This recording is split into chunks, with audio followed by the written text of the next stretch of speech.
let's see. All right. So here I will motivate my talk with a very simple dynamical systems. This is just Langevin dynamics. That is a prototype model in molecular dynamics. So here, the setup is the following. Suppose you know part of the dynamics, which I just highlight here in black color. And the unknown is this whole thing here, this red color. So the objective in this particular task is, that suppose you're given discrete time series of X, which I'm going to start calling it observable, then we would like to predict these evolutions of X given initial conditions that are not in the training data set. Now, for this type of problem, right, I have to say that there are many names, okay, in the literature. Some people call it closure problem. Some physicists call it subgrid parameterizations. And then there's also sets of literature call it reduced order modeling. And in case if you have any structure in this problem, let's say there's a separations of time or spatial scales, then this problem can be reformulated in as a averaging and homogenizations theory. Okay, so what I want to emphasize is that here I am insisting to call it missing dynamical systems because I really don't know what is this red terms here, instead of calling it reduced order modeling, which usually implicitly means like I have the full order model in my hand, right? So in this case here, like quoting this George P. Box, a very famous statistician, essentially, I agree in some extent. He says that all models are wrong, but some are useful. So in this, in my interpretation is that you have some first principle model that's in general, and you're subject to model error because you don't know part of the dynamics. And what I wish to do is, or what a lot of trend is to use data-driven to, construct a surrogate model for this evolution of this the unknown dynamics. Okay, so that's sort of the motivating example. So here now, let me just give you what we want to do is that at the end, I would like to formulate this problem as a supervised learning task, where the goal here effectively is that we want to estimate the dynamical equation for the unresolved dynamics. Okay, so in this plot, I show you just, for illustration purpose, is a trajectory of those double well potential equation that I showed you before. So if what I show you, this is just the evolution of the observable or the resolved component as a function of time. So the red curve here, showing that the particle is actually jumping from one well to the other, right? And then, sorry, I think the green curve here. And then the red curve here, the red curve here is basically a product of a particular estimator, which I'll discuss later what it is. That, I just show here is that I want to show what type of result that we are interested in this particular sense is that we're interested to predict, this time series, right?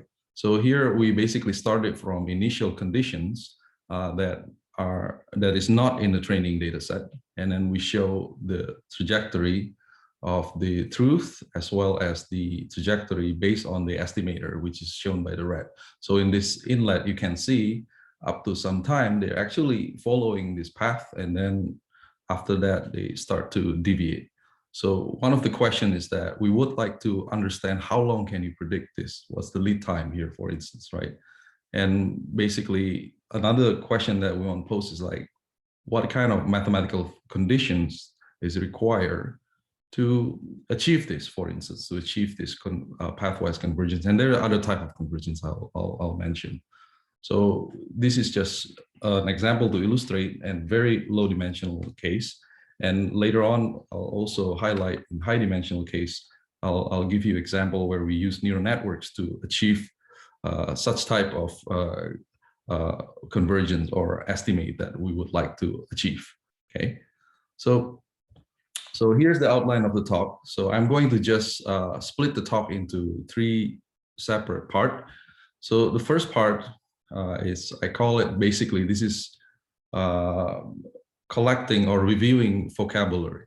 So in effect, effectively, I would like to discuss several notions that has been proposed to understand reduced order modeling, okay, in particular Mori-Zwanzig formalism. And then I will make a connection with the Taken's delay embedding theory in dynamical systems, and ultimately to statistical regression. So the main goal here on the first part is that I would like to reformulate, like I said, this problem of disclosure problem or missing dynamical system problem as a statistical regression problem. And then you can use any machine learning tool at your disposal to empirically solve this regression problem. And then I'll go back on the second part, I'll go back to the closure problem. I'll give you the formulation, and I'll discuss some pathwise convergence that we can say about, and then give you numerical example. And if I have time on the third part, I'll discuss invariant statistics. So in this case, basically the questions that I want to answer is as follows. Suppose if the underlying dynamics has an invariant statistics, then when you estimate this dynamics using any machine learning techniques in this formulation, then can this estimated dynamics reproduce those underlying invariant statistics? So the aspect that I want to understand is like, what's the error bound of that? And what are the mathematical conditions to achieve such convergence of estimator? Okay, so let me maybe start here. So the first part here, basically we consider a measure preserving ergodic dynamical systems here. So here's the discrete time evolution map phi that map from a phase space omega to itself, okay, and it has an invariant measure under the flow here. So this is measure preserving system. It's a very standard. Now let me define the observable. So the observable here, the notation looks like random variables. So for good purpose here. So it's just basically a function that takes omega to Rn. And so that the realizations, which I use this small letter here, so xt here, this realization, this is exactly the small xt in this previous derivation, which is the observed component, okay? So it's defined as x acting on this random variable omega. So in this case, it's just basically x acting on the dynamics iterate t times on the initial state omega 0. Okay. Now, in order to understand the evolutions of this observable, the standard tool that people use is called the Koopman operator. So Koopman operator here is a linear operator that acts on some function space. So in this case, we just use L2 function space with respect to the invariant measure. And this is a linear operator defined on this observable. Basically, despite the dynamics is nonlinear, right? So the way it defines here is that U iterate T swallow this observable F is basically just F composed with the dynamics iterate T times, okay? So with this notation, then I can write basically the realization X at time T as the Koopman operator T times iterate with the observable at time 0. Okay, so this is sort of like convenient notations, to describe the evolution of this observable X. Now, in order to describe Mori-Zwanzig, then I need to review the notion of projection operator. So basically, projection operator here, I call it P. It's projection from this function L2 into the range space V. So in this case, it is orthogonal projection here. I'll define V as a function that can be written as function of X, okay? So L2 function that can be written as a function of X. So that's my projection. So the idea of Mori-Zwanzig is basically you split, this, or you represent this Koopman operator. So I represent the Koopman operator iterated plus 1 times acting on variable x with this Dyson formula. And with the Dyson, so here Q is basically identity minus P here, okay? So basically with this decomposition, I can write this, this piece is basically that using all this definition. I can write this in terms of the Markovian component because it just depends on the state at previous time, and this middle term is non-Markovian component, and then the remaining term is the orthogonal dynamics. Call it orthogonal because it is indeed orthogonal to V. Okay, so here what I would like to say is that the most important thing to mention is that there is also an analogous that is probably more common formulation in the continuous sense using integral. And second is that this representations is not unique because it's subject to the choice of the projection operator. So for instance, right, in literature, people usually, example here, I just take it from paper of Chor and Holt and Kupferman, is that they may tend to choose P to be, for instance, conditional expectations of X, or this is just, a linear projections, for instance, right?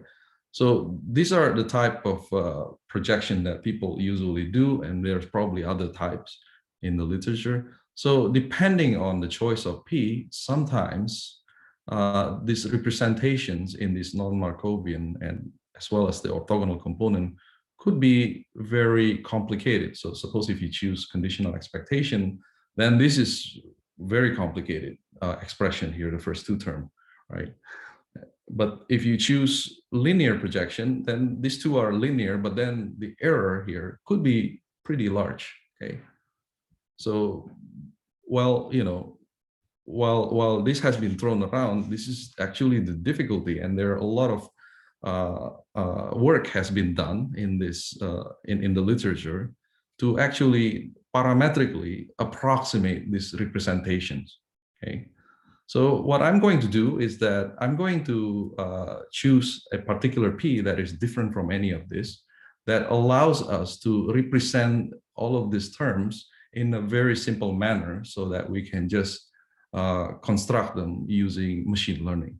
Okay, so in particular, okay, I will motivate the choice using the so-called delay embedding coordinate. So delay embedding coordinate is just a map here that takes the phase space and send it to copies of this observable. So basically it's defined as follow. It takes omega, and then I'm trying to see the observable at current time, previous time, and so on. So it's like looking at snapshots of the part of the snapshot of observable, sorry, okay? So the delay embedding theorem, so this is, there are many versions apparently, some by Sauer et al. Here, some by Takens, sometimes called Takens embedding theory. So the essential idea here is the following. Under a mild assumption on X and the flow map, okay, the theory of the delay coordinate map states that basically for large enough M, so if you choose this lag to be large enough, then this map is indeed a homeomorphism between the support of M, okay, of the invariant measure and this copy of Rn. So basically, what it means is that the Borel sigma algebra of the support of the invariant measure M here is indeed equal to the sigma algebra generated by this delay coordinate map. Okay, so effectively, what this says is that, if you try to take a conditional expectation of any X observables here, conditioned to knowing this delay coordinate map, it's like equal to you know everything under this sigma algebra. So basically this expectation means like precisely what it is. So this is just an identity operator in a sense. So there's no more things are hidden. Okay. So this is a very simple, very simple operator at the end of the day, provided that M is long enough. In fact, it's just an identity operator. So what I'm going to do here is that, regardless of how trivial this is, we're going to choose the projection operator to be this object, which is this particular conditional expectation given the snapshot at the previous time for large enough M, okay? So, because this is an identity operator, of course, then the Q, which is identity minus PM, becomes 0, which means by this particular very trivial choice, I'm just removing all of this other component, right? The memory and the orthogonal terms, and just basically rewrite the so-called Markovian term, Markovian in quotation here, right? I rewrite this because this is non-Markovian at the end of the day, right? As a conditional expectation. So it becomes just one term that is ultimately non-Markovian. So you may say that basically you're doing nothing here, right?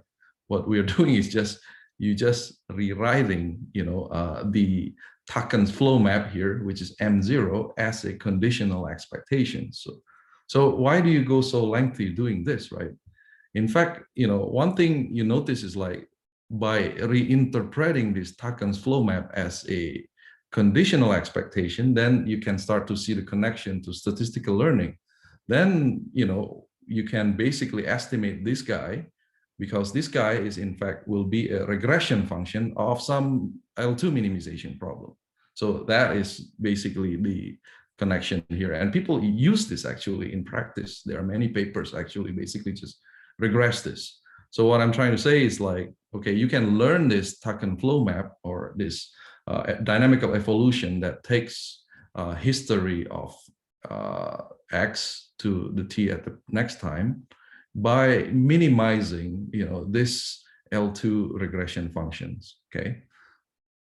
So ultimately, it's just rewriting this the evolutions of unknown. So either you want to call it M0 or this conditional expectation, but what I wish is that we can just empirically try to solve this minimization problem to obtain an empirical estimate of M0. So then the question is like, how, which method are you going to use? So just to say that is that there are many methods you can use on this, right? So I'll just present one method here. So one way to do this is through what we call this smoothing estimate of M0. So here, this method is at least consistent, okay? So this is a consistent estimator. So how to estimate this is based on the following asymptotic expansion that is basically, I don't know whether some of the audience know about diffusion maps, but the idea is like, if you don't know about diffusion, think about this K operator, the kernel K here, just replace it with a delta measure. So if you replace this with delta measure, then you integrate them, then for sure you're going to get just M0, right? But now, instead of using delta measure, we just basically smooth it out using some Markovian kernel, okay? And then you will get an estimate of M0 up to order epsilon, where epsilon is the choice of your bandwidth parameter in this kernel, okay? So basically, numerically, what you can say is that if the sampling density in this particular case is the push forward of the invariant density on variable X defined with respect to the devolume measure, then you can say that the discrete estimator of this integral operator is given by this matrix factor multiplication here, okay? And it is consistent with this error estimate, where the first error terms is basically that. The second error terms is just error terms to estimate the sampling density, because in data-driven dynamics, you don't possess, you actually don't know these density functions. Okay, so you have to estimate them. And then the third error term here is basically for fixed epsilon, you estimate the bias induced by this discrete estimator. Okay, so in terms of practical application, this is very simple. So what you do is that you construct this matrix, okay, is this matrix, right? It will depend on this kernel, okay? So when you need to make a prediction at a particular new time xi, then what you do is basically you evaluate the kernel on the new data point, which I basically leave it open blank here, and compare it with the training data.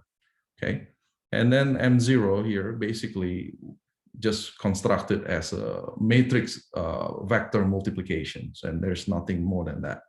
Okay, now let me give you an example to illustrate how this behaves. And in this example, I pick a very simple 5-dimensional ODE. This is a Lorentz 96 model.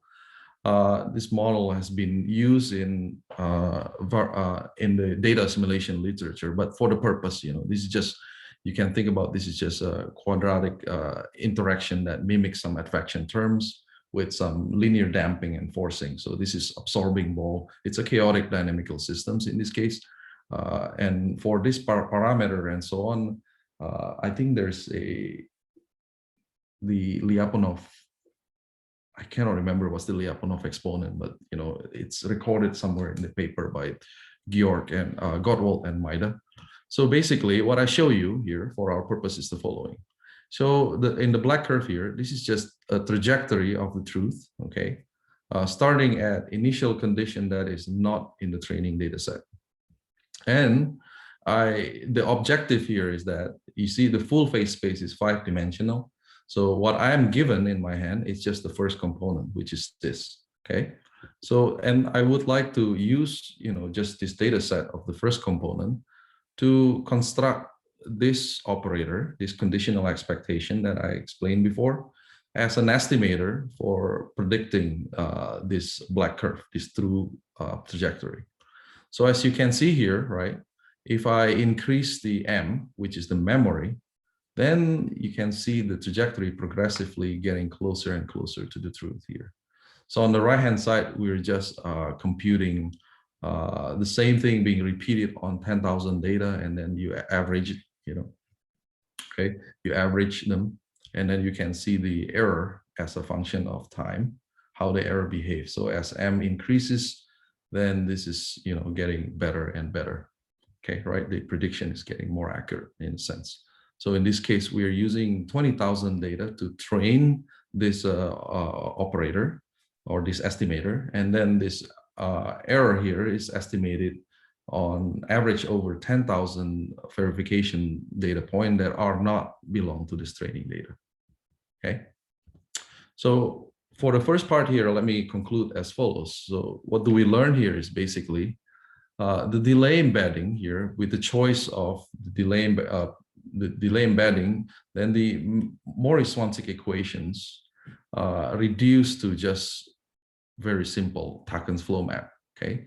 So either it's M0 that takes this memory terms, or you can write it as conditional expectation. What is just important is that with this new representation, then you can access this M0 by solving a least square problem, okay?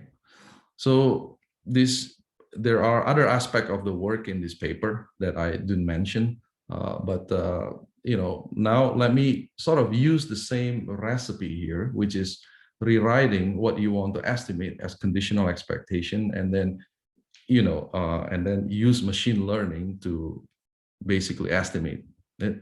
So, and I'll do it on the closure problem. So I'll go to the original problem that I discussed before. Okay, so this is the second part of the talk here. Basically, let me remind you that xt and yt denote the resolved and unresolved components. And assume this is just an ergodic discrete dynamical systems, and the known is f here, and the unknown is just this operator, this map G. Okay, so our task here is again to reconstruct the dynamics of X that can track the evolutions of X, and in some case also the invariant statistical distributions of X. So given two cases here, okay, ultimately we want case 2, but for the sake of understanding, we'll start with what if we are given the full time series, which is never happened in practice, right?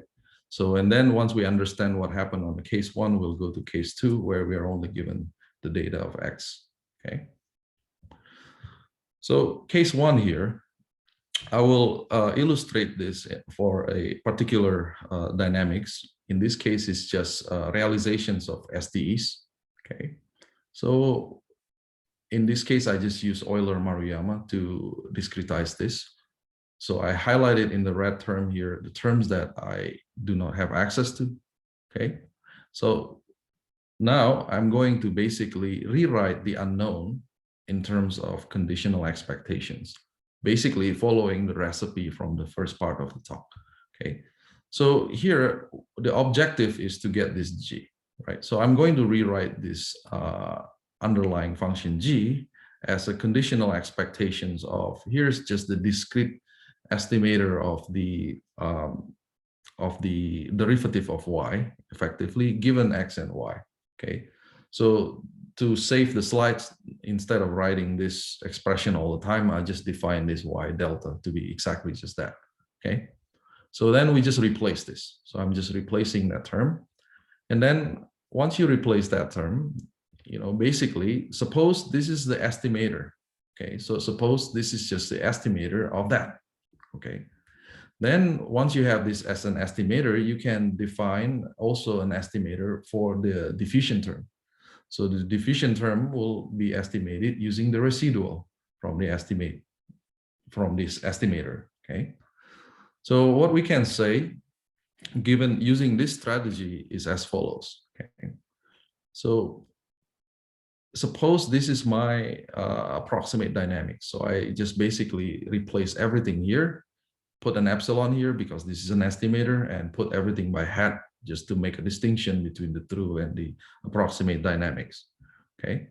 So suppose if my estimator is a consistent estimator, okay, and then it also has a variance of order epsilon square, then what I can say is that if the underlying dynamics f and g are Lipschitz continuous in x and y, then given the same initial condition, you expect that pathwise they behave, you know, in this order of error, where capital T is just the time step of lag delta actually, or h time step. Now, basically what this means is that, you know, if you want this to be order one of error, then you expect, you know, you can accurately predict with this time, epsilon minus a half, okay? So let me go back to the previous example and clarify what's going on here, right?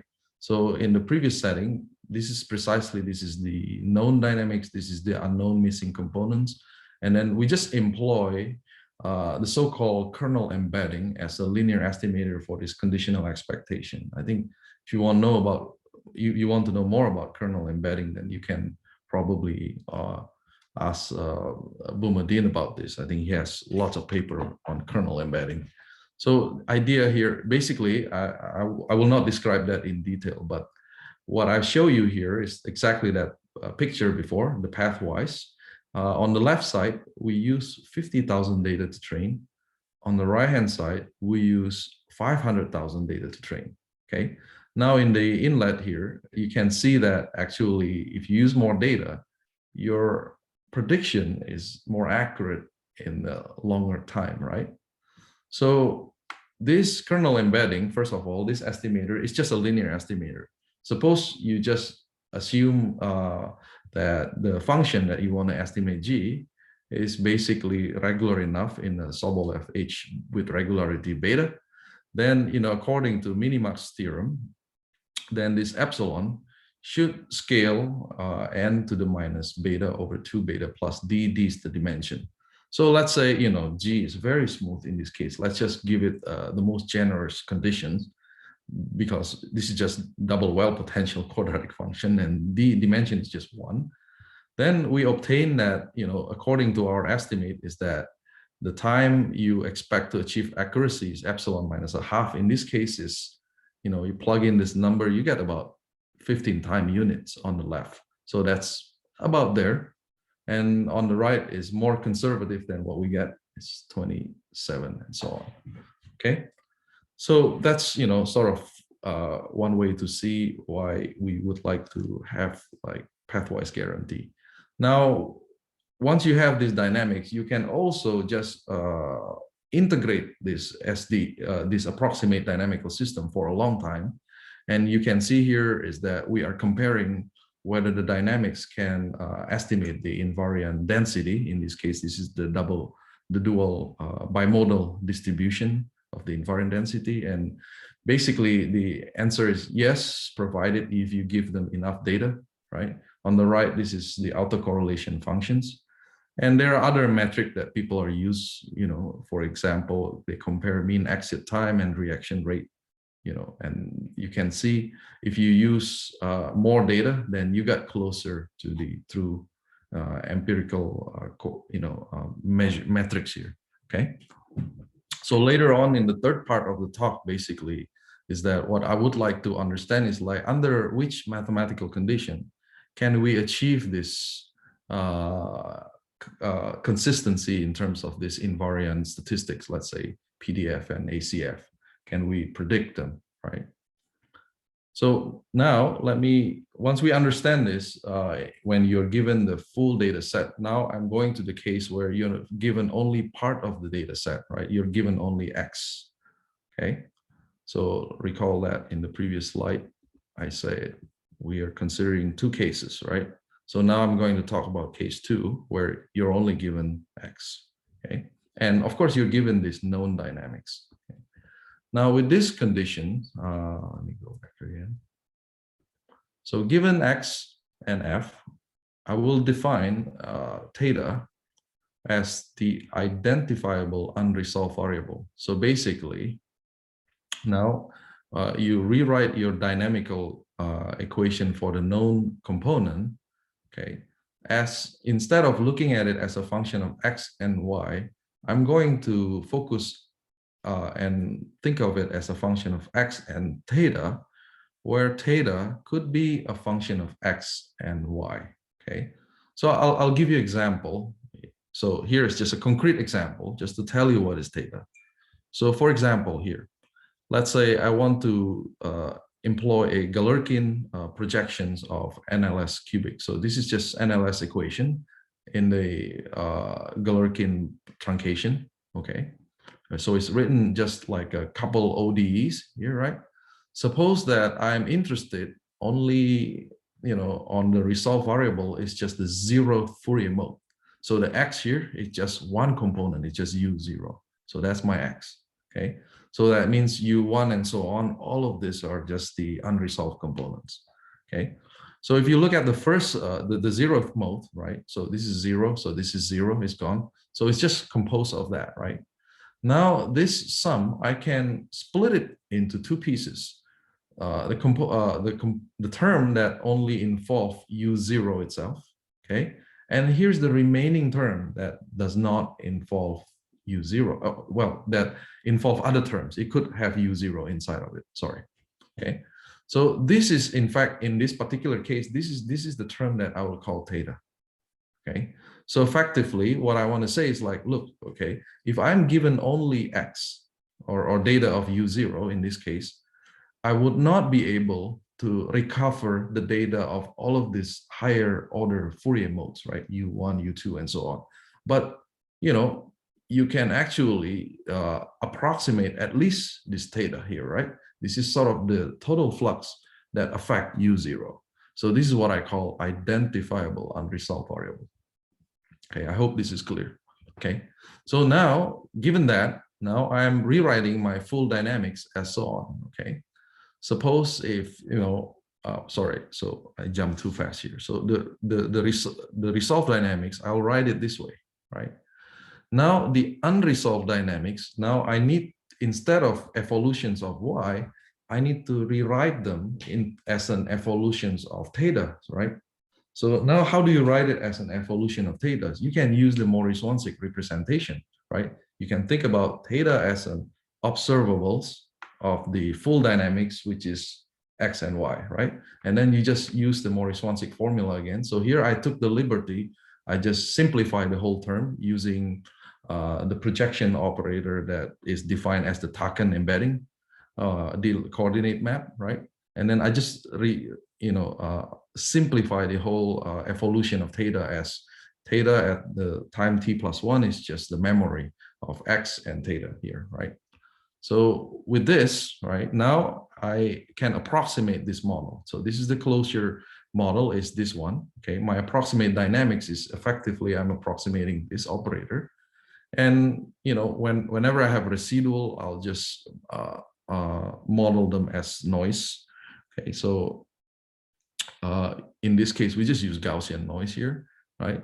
Then what we can say is that basically, if this projection operator U is uniformly bounded, essentially just saying that if this G here is Lipschitz continuous with respect to x and theta, okay, then under the same initial conditions, I can show this pathwise convergence, okay, up to time t. But here now the rate is exponential, so it's not polynomial in t anymore, okay, where the exponential term here, a, is constant, okay, that greater than 1. So maybe for chaotic dynamical systems, I suspect that this a might have something to do with Lyapunov exponent, but I don't know how to prove that. Okay, that's open problem. But here the reason we got kind of not so nice result is because we don't assume any more structure on f and g. So maybe if you put some structure on this, then you can improve this estimate, in my opinion. Okay, but at least this is just saying like, well, if your epsilon is as small as possible, if you're basically, it means your machine learning algorithm is really, really good, then you can have a consistency in this sense, okay, or up to finite time t. Okay, so in this particular case, right, I mean, then basically you can estimate this conditional expectation with anything you like, right? So one of my colleagues actually convinced me to start using this neural network. So okay, we'll do that. So basically, here's in the next example, I'm going to use the so-called long short-term memory. This is just a specific variance of I think it's called residual. No, is it like residual neural network, right? RNN. Okay, is it? I don't think it's residual, recurrent, or I don't remember. But it basically is part of RNN, right? One of this. So we consider this LSTM to approximate this conditional expectation. So basically, I mean, I'm not an expert on this neural network, but the idea, I think, is just you empirically estimate this conditional expectation with this minimization function. Okay, thank you. There's recurrent neural network there. That's the right jargon in this case. So basically, the idea is just you minimize these functions. And one of his students are very keen to tune this, so I don't actually know how to even use this. So we tested on the following example. Okay, so we try this KS Kuramoto-Sifacinski equations. So in this case, the full dynamics, okay, is written in Fourier modes like this, right? So we set an L, this specific quantity. With this choice, you have 3 unstable, the first 3 Fourier modes are unstable, basically, or linearly unstable, okay? So meaning if I, linearize the first 3 Fourier modes, then you're gonna have like positive Lyapunov exponent, okay? So numerically, what we are interested is the following. Let's say the true dynamics are constructed using 48 modes. So instead of infinity, it's just 48. And then the approximate dynamics, so the resolved component, is only 6 variables. So you only have 6 variables here. So this is your in the previous notation, this is all x, right? So in this case, what we have is just the following, and you see this is the summation up to the 6th component. So if it have all of the resolved component, and theta is just defined as the remaining sum of this, okay? And we replace this theta with this estimator that we had before, right? It's just conditional expectation of this observable theta given the memory of the V and the memory of theta. Now, ultimately, this function that we are trying to estimate here is indeed 480 dimensional function. Where does that come from? It's like you have 6 components and then complex variables. This is by 2, so it's 12. And then you have 2 of this, so it's 24, right? So each of these are 12, right? So 24. And then you have M. M is the memory lag. So the memory lag, we choose 20. So this is 480 dimensional function easily, right? For this simple problem. So this is the only reason why we use neural networks, because if you use any type of linear estimator like kernel and etc., we don't, find anything can actually give you any meaningful results in this case. Okay, so here's the results here. It's just empirical numerical results. So you can see this is spatial x as a function of t. What I show you is just the error. So you can see that the error is around 0 until some time, okay? And then it starts to deviate, okay? So here's just a comparison of more statistics. So this is just 1 out of average of 1,000, okay? RMSE, so root mean square error as a function of prediction. So here, if you use this closure model, so the error is lower than if you just completely ignore this closure. So basically by bare truncated model, what I meant is like, just ignore this, forget about it even exists, just use this model to predict, right? So you're not so good, of course.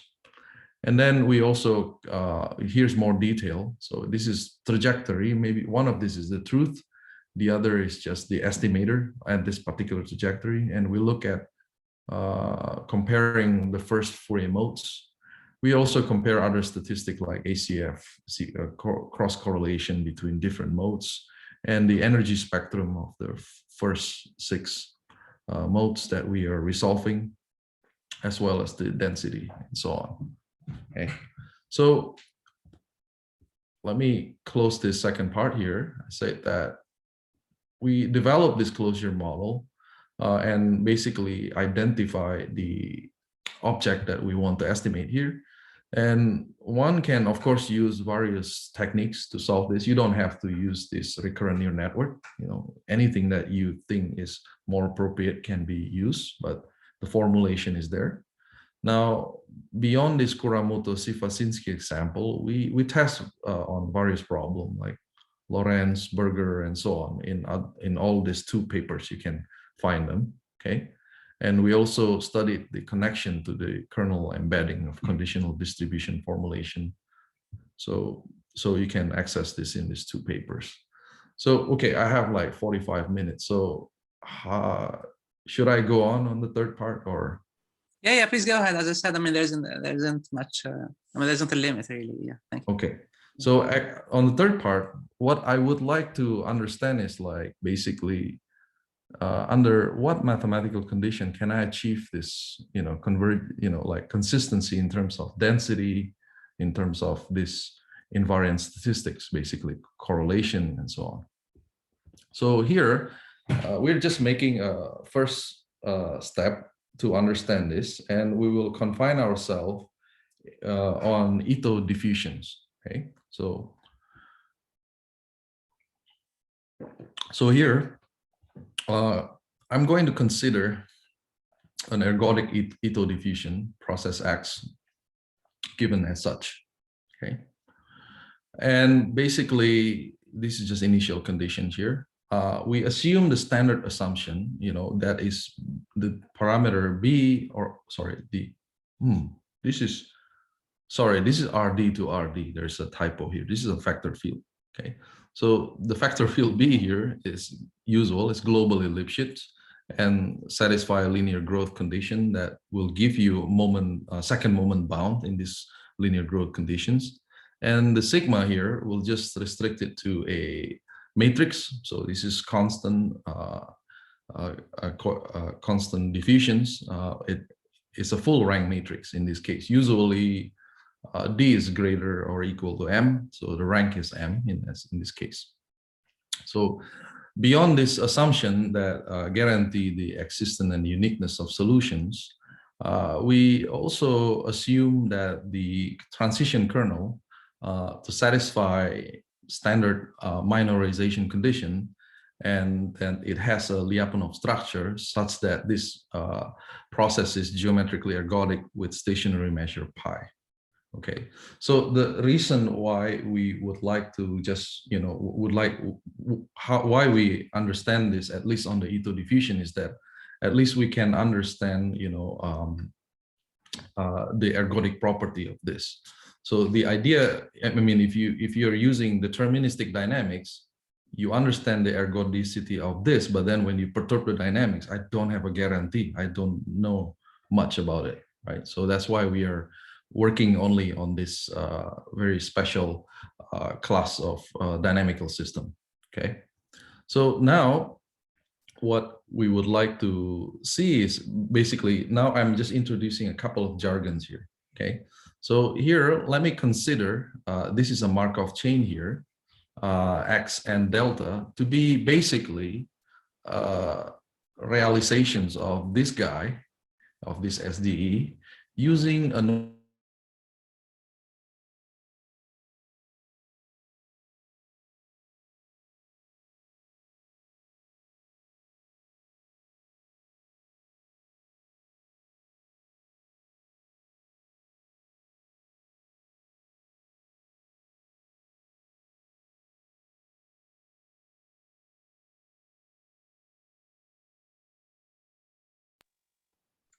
Hello. I think we lost you for a bit. Yeah. Yeah, I'm sorry. Yes, all right. Yeah. Okay. So, all right, let me say what I want to say. Okay. So what we are interested at the end is actually, we would like to learn this B. Yeah. Can you please share your screen? Yeah. Oh, okay. Okay.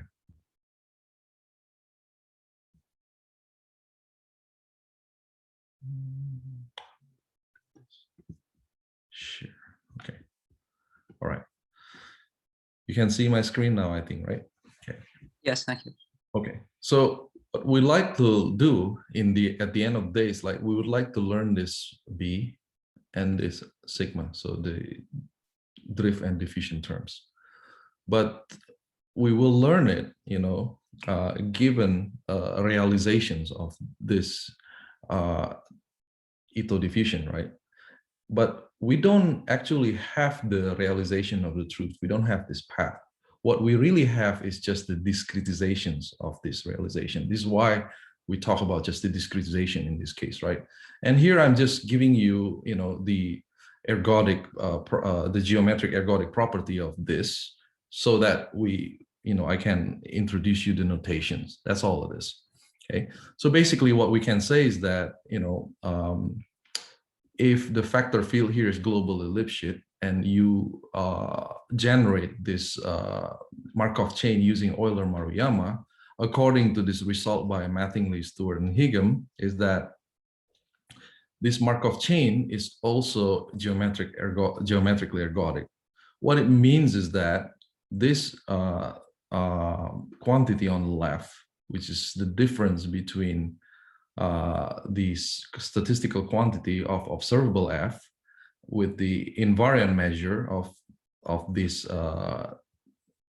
Markov chain, can be controlled, by the following quantity on the right hand side, where v is basically the Lyapunov functions that we will assume as polynomial growth, provided that you take the subnorm here over a set of following function. That function is bounded by the Lyapunov function. Okay, all of this observable are bounded by Lyapunov functions, and then also this condition, which looks a bit nasty, but it's basically just saying this function f is locally Lipschitz, right? So locally, this guy is just constant, so it's like Lipschitz constant. Okay.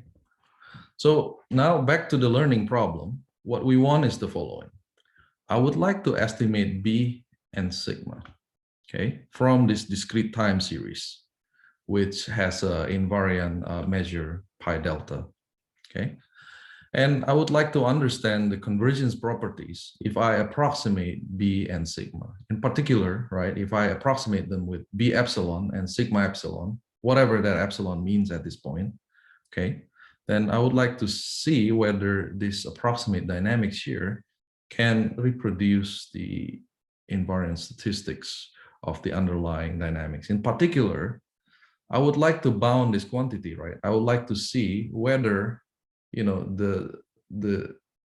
whether the statistics here that is generated by this dynamics in discrete time can, you know, approximate the invariant statistics. There's a pi of f.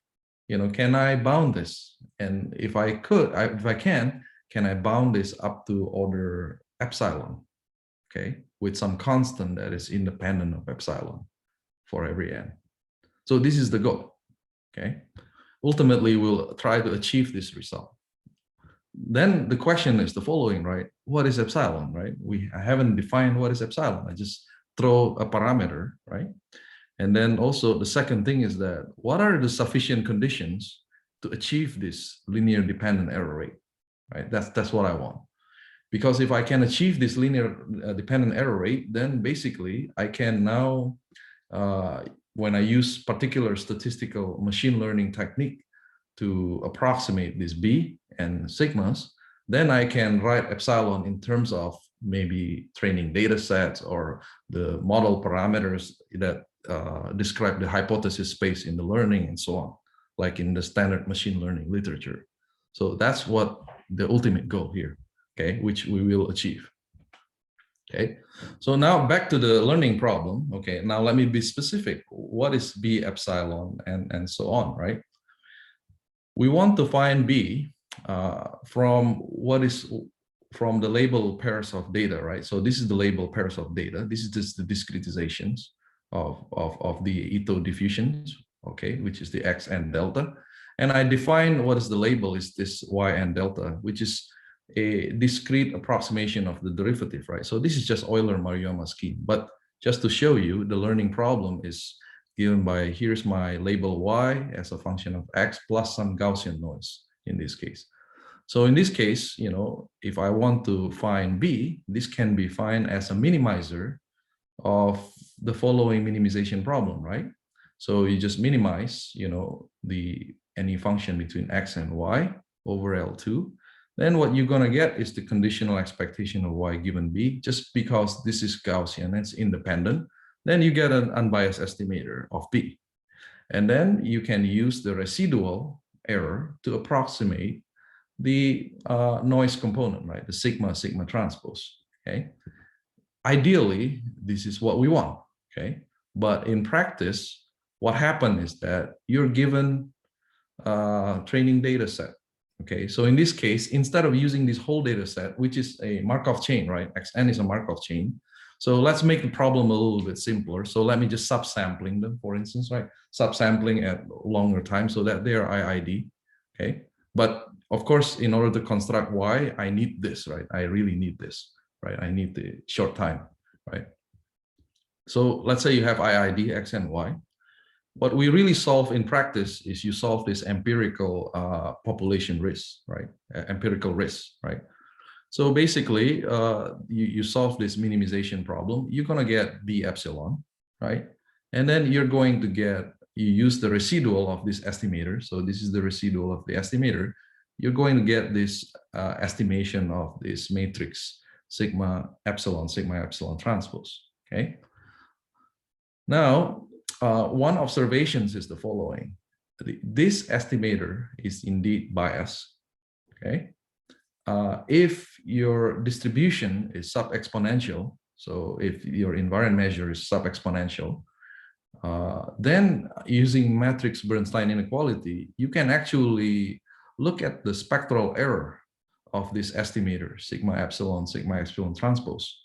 So the spectral error can be bounded by any parameter t with high probability.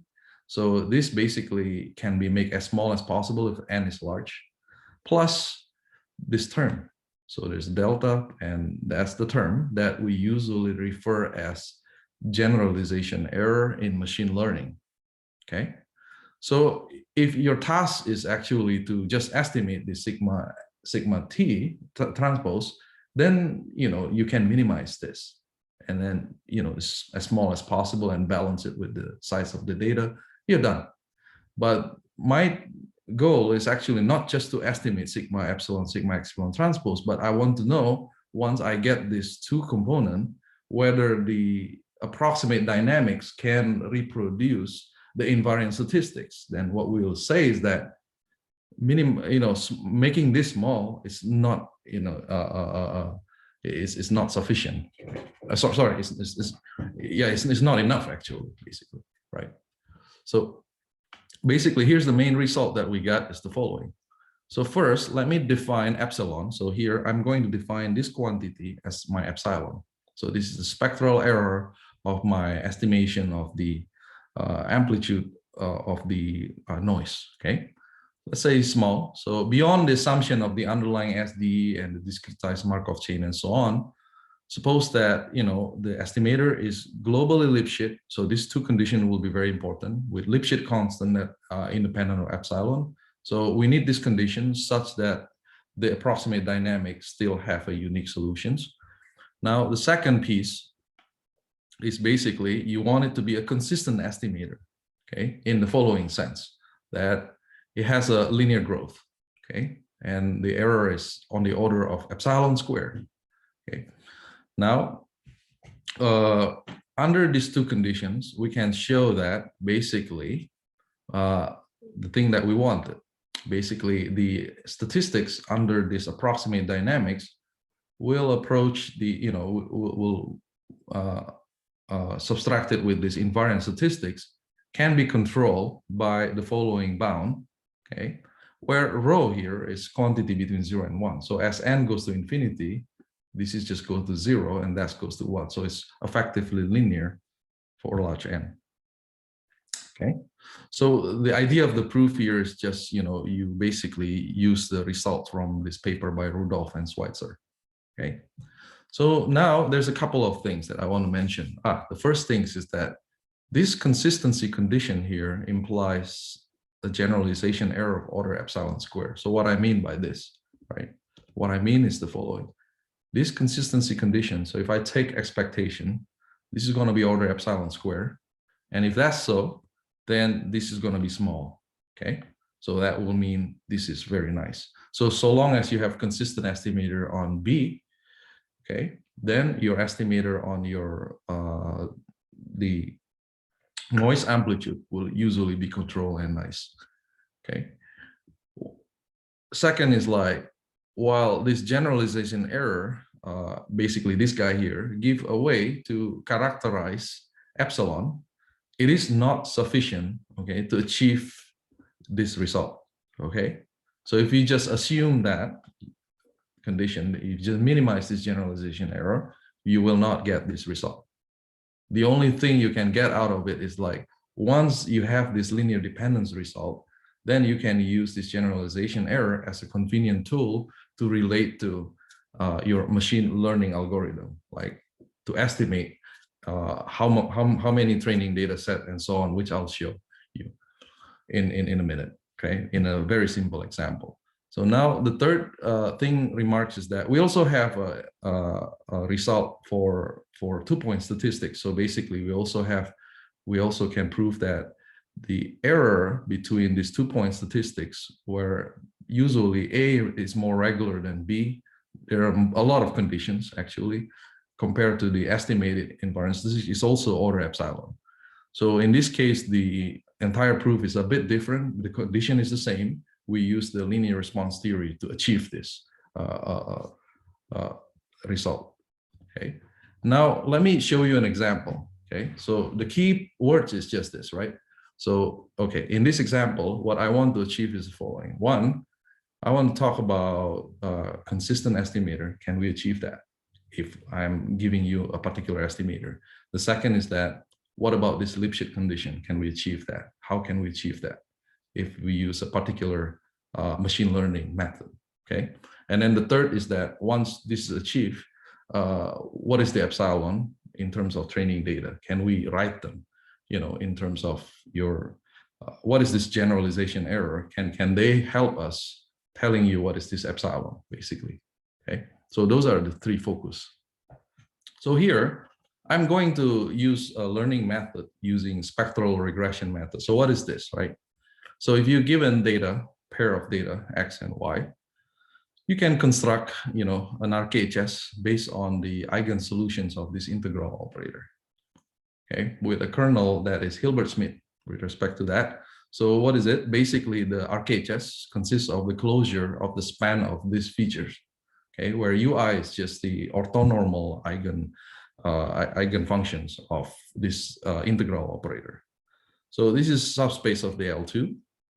Now, one remark is that if lambda, all of these eigenvalue happen to be strictly positive, then this RKHS is isometrically isomorphic to a dense subset in L2, which means that any function in L2 here can be approximated by an element in RKHS as accurate as you wish, okay? Now, the other thing, now I want to say that basically, what is this spectral regression? So for any B, okay, we define this following projection operator. So this is my ideal, well, I wouldn't say ideal, but this is, the best we can do if we assume the hypothesis space is just a subspace of this spanned by M components of that, right? So this is sort of like numerically, ideally, this is what we want to achieve. This is my estimator. But the problem is that in practice, this eigenfunctions UI is unknown, okay? LK is just operator that you construct with K, right? Any kind of K that respect that. The reason is we don't even know what is this invariant measure, right? So you have to construct this from the data.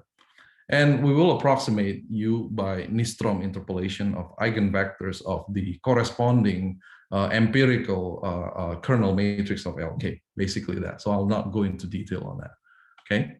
Now, here's one thing. We were talking about consistent estimator. We would like to achieve that, right? So how in this case, right?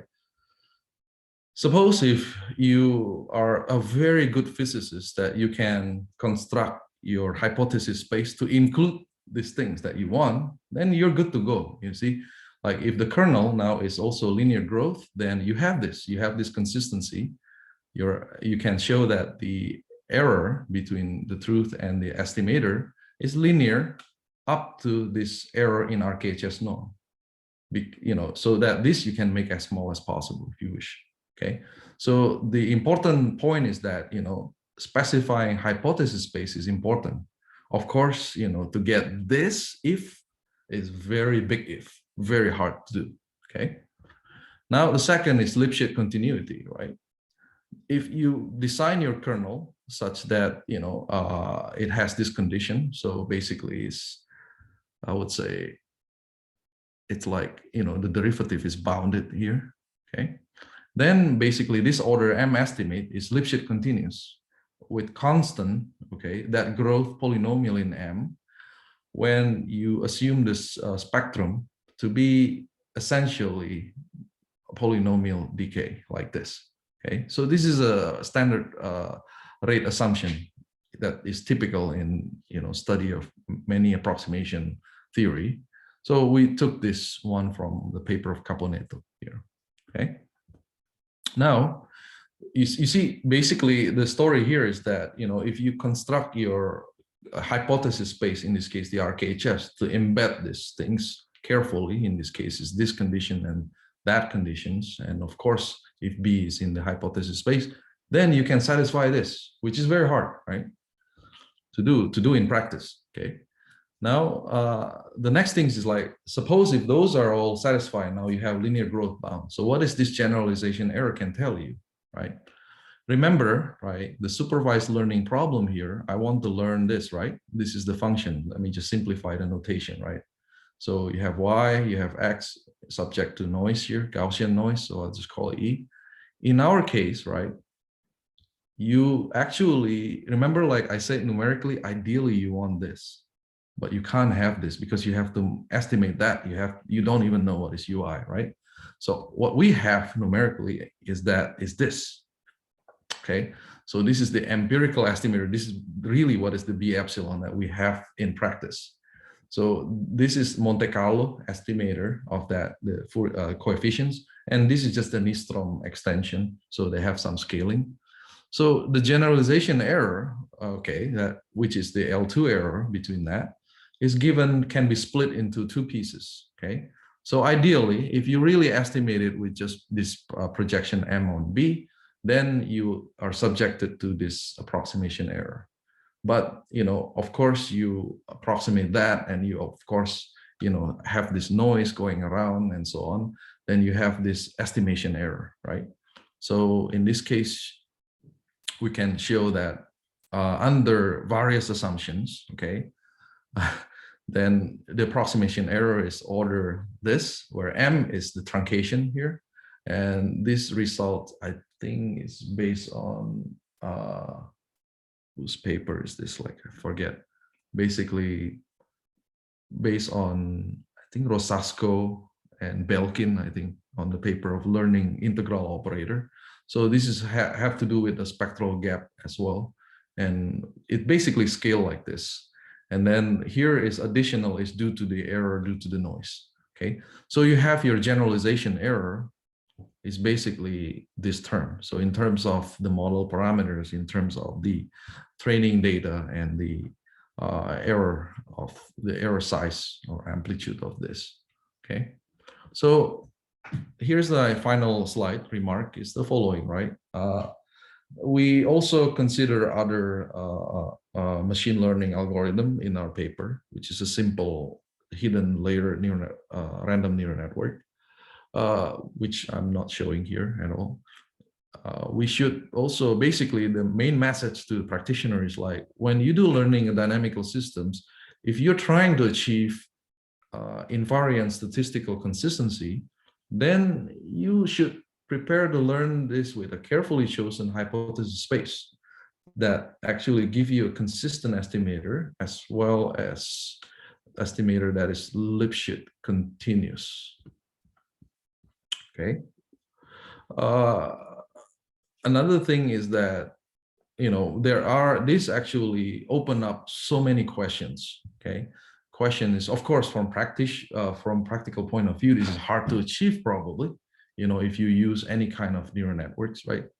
So, you know, there's also additional bias to inconsistency in the learning model. Remember, like, my learning model is basically constructed using Euler-Maruyama, right? Now I'm assuming the true data is also come from Euler-Maruyama. What if they're inconsistent between these two, right? Then you'll induce another bias, right? That will make the thing very complicated, okay?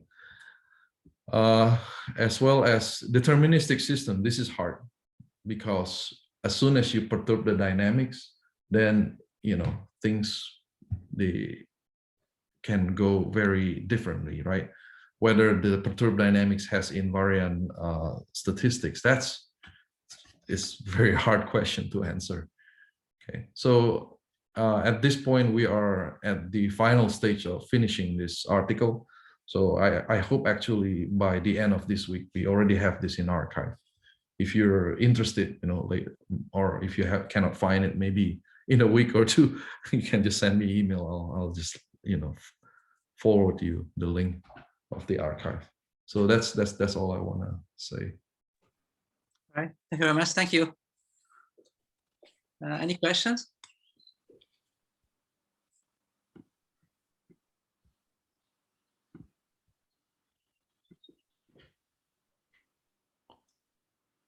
So the paper you are mentioning is not the one that, because I saw like an earlier paper of yours where you were talking about machine learning with missing dynamical systems from I think last year. So here we are referring to a different paper, right?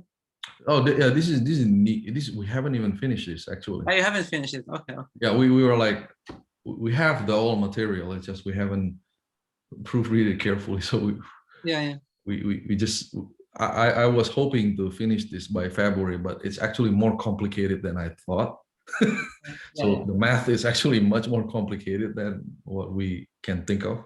So, you know, we just slowly, we should be finishing it this week Unless if there's any more problems, I don't think so. Yeah. And the other paper, like machine learning for prediction with missing dynamics, is this like for part 2 or part 1 or? Part two and part 1 are done, right? Part 2 is. No, I'm talking about there's this paper on the archive, machine learning for prediction with missing dynamics. Yes, that's already published. Yeah. So this is for part 1 and part 2, or this is part 2, part 1, right? Yeah. Okay. Yeah. Part 1 is the paper in your Physica D.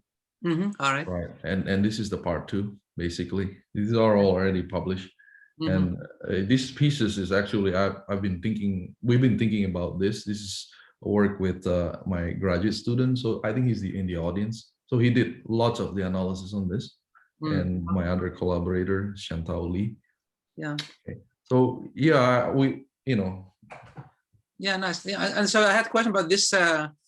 Choosing the hypothesis space. I mean, remember the discussion we had about kernel flows, about that allows you to choose the kernel. So so here, how are you thinking about like choosing the hypothesis space? Are you thinking along kernel flows, or are you thinking about through a different? I don't know any specific way how to do it in practice yet, but the message that we want to say is that you would like the hypothesis space to have these 2 conditions. Right, has to, at least it spits out an estimator that is Lipschitz too, right? Yeah. Otherwise it's just, right, if it's not even Lipschitz, right, then you run your SDE with non-Lipschitz function, it doesn't even have a unique solution, right? Yeah. As simple as that, right? And then the second is like, you actually want to have a consistent estimator, at least in this sense. It's not totally uniform, but add some linear growth on this. Right. So this is actually basically what I'm saying. If you are chasing the invariant statistics, this is what it takes, at least mathematically, what we can now understand with these tools that we have in the disposal, using some theory on ergodic Markov, geometrically ergodic Markov chain. Right. Unless if somebody has a new tools, then there's different way how to prove this, right? So basically, but the essential idea is pretty much there, is that you think of this is just a perturbation theory of dynamical systems, right? But I'm making a link that the perturbation is actually induced by error from machine learning. Yeah. Right. Basically, it's that. Yeah. So I think I'd be interested in looking at your paper, because I mean there. I don't even know where should I send this paper to. You have any suggestion for where to publish this? Yeah, Physica D, my special issue. Well, your special issue is done, right? Yeah, I mean, I think deadline was like two weeks ago. So yeah, I'm sure there is a way to get you in. Yeah. I see. Yeah. Now you are welcome to submit, and I'll be happy to handle it. Yeah. But yeah. Any questions? Any other questions?